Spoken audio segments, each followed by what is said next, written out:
You know what I'm starting to learn while making this ranking? That some games should be just left in the past with cherished memories, untouched. Take MECHWARRIOR for example. As a kid, I haven't ever heard of the BattleTech tabletop game, but up to the early 2000s I've played practically every PC game from the BattleTech universe, and it all started with the first MECHWARRIOR. I still remember the feelings of immersion I had while having to utilize half of the keyboard to play, which I had to figure out on the fly because in Moldova of that day and age we didn't have any officially published games being sold anywhere, so it was all cracked pirated copies without the manual. And I played the first MECHWARRIOR game way before our household got connected to the internet in 1997. It was great!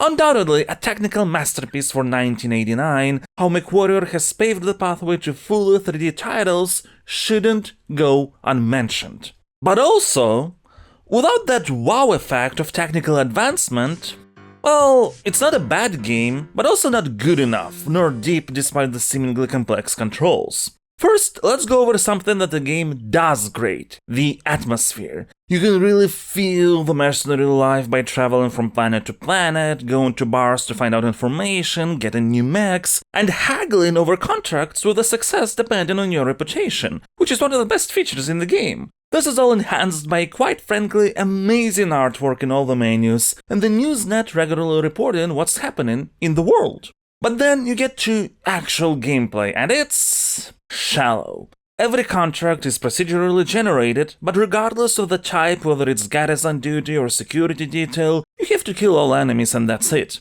The combat itself isn't very tactical even as you advance, you just try to shoot as fast as possible without overheating, preferably in the enemy mech legs, so you could get more salvage. You've seen one battle, you've literally seen them all, even when the types of enemy mechs and their amounts change. It's very difficult to make any profit off any of the contracts though, at least at first, because costs of repairs after missions a lot of the time are bigger than your reward.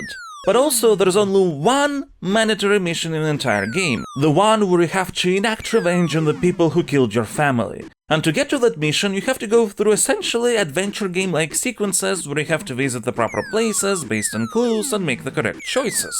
Sure, you'll probably not win the final battle with just your starting mech, however the faster way to make money is to actually get into the business of reselling mechs and completing contracts for various houses. And the in-game time doesn't pass nearly as fast when you're doing that as opposed to when you're completing contracts. It takes just several for a whole year to pass. While technically you can play the game without any limits, that is the case only if you complete that main goal of revenge within the first 5 years after starting the game. And to be honest, this plot is...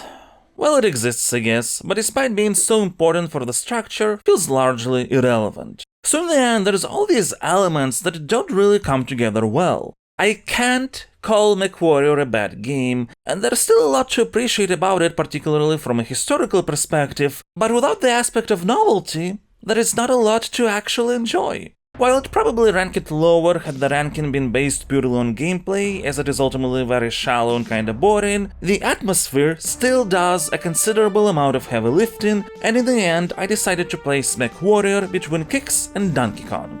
You know, I also consider Donkey Kong to be a shallow game, but the gameplay itself is more engaging for me, while games like Kicks and below don't have the advantage of MECHWARRIOR's atmosphere.